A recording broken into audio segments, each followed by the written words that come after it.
All right, I just got back home from Game 6 of Preds versus Canucks. Canucks won 1-0, so let's talk about it. Just felt like another one of those games, man. Went right along with the series, to be honest with you. Preds had their chances, Canucks had theirs. Um, Not really, like, both goalies playing well. Lots of chippiness, like, I feel like after every whistle, the Canucks were checking somebody, grabbing somebody. There was a play in the second period where Zadorov would grabs Jankowski by his neck, throws him on the ice, and both somehow get penalties. I don't exactly understand how that works. Just felt like one of those chippy games. Neither team really found a lot of space. A couple chances for each team. Forsberg hit a post early in the game. So Preds had their chances too.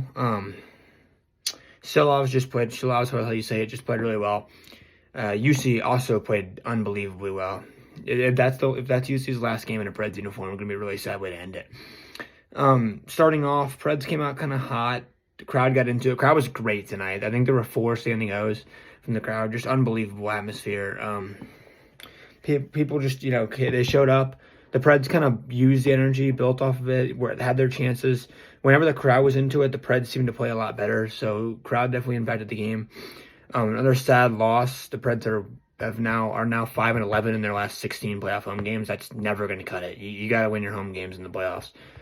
You got your crowd behind you. You just got to win them. They had their chances. They had a tip with like 3 minutes to go that trickled just wide.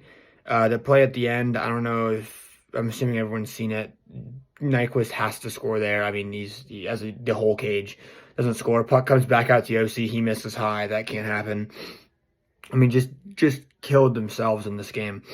The goal the Canucks scored, I texted somebody with, like, at the end of the second period, you could feel that shit was going to happen.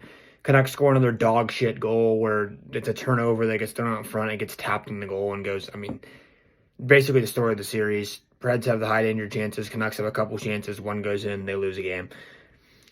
Just the team didn't deserve that. The fans don't deserve that. Just a tough loss. It's one of those series where you walk out of it and you're like, damn. Like, it's the first time in a while for the Preds that I've walked out of a series and been like, damn, they were the better team and just didn't get rewarded. And that's a tough series to lose. They battled hard. They were missing Cole Smith tonight. I think losing Cole Smith, as much as this is going to sound stupid, actually it was a huge loss. He along with that McCarron and Kiefer Sherwood on that line just get to work. And when they get to work, they probably apply a ton of pressure. And they moved Zucker down and put Parson in with Beauvillier and Colton Sissons. And just, that Zucker just doesn't fill that same hole, apply that same sort of pressure. He's just not the same type of player. So they tried their best, but that Cole Smith injury absolutely hurt. They went away from Barry and went back to Luke Shen. I don't exactly understand that. The one way our power play looked good all series was with Tyson Barry on it. I would have had Tyson Barry in the lineup no matter what. And it showed off early. I mean, the Preds started the game off with a 4-minute power play, and they had a couple of chances. The second power play, by the way, is awful. It literally is Novak dumps it in, it gets cleared right back down the ice. Come back up, Novak dumps it in, cleared right back down the ice. It's just watching the same thing over and over again. The second power play unit has to get a change. Yeah, they had their chances on the power play. A Tyson Barry led power play might have helped. I don't know why they took him out. Shen's fine. I mean, Shen actually, I said for a while he looked good in this series, but he is not the guy that they needed out there. They needed a guy who could promote goals.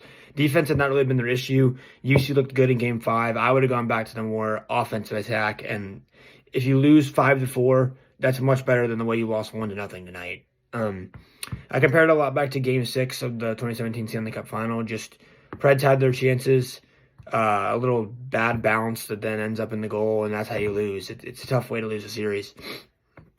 Yeah, so moving forward, I will be doing I'm going to do a off-season, like what I would like to see, off-season goals, off-season outlook, stuff like that, here in the next week or two.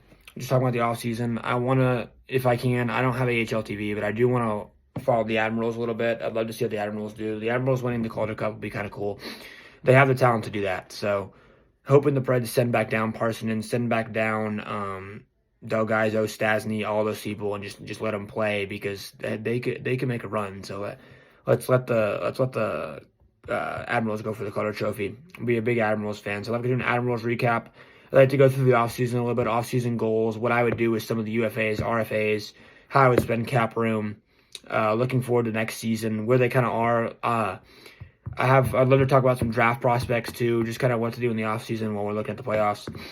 The one positive I can say from this series is I'm not really sure it mattered who won. I think the Canucks are going to get crushed by Edmonton. I thought we would have gotten crushed by Edmonton too. Edmonton looks unbeatable.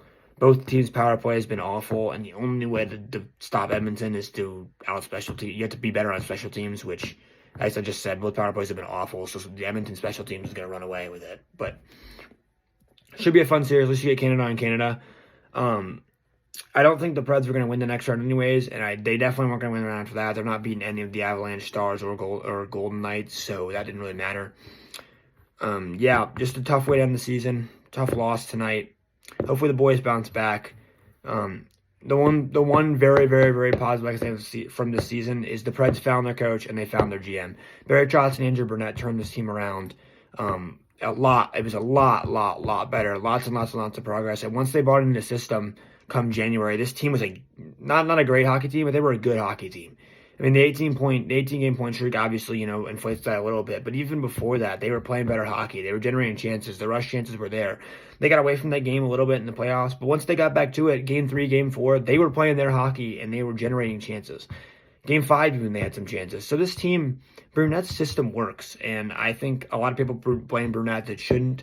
So people got to relax. It's the first year in the system. A lot of the talent is still down in the minor leagues. I mean, Matthew Wood's still playing college hockey.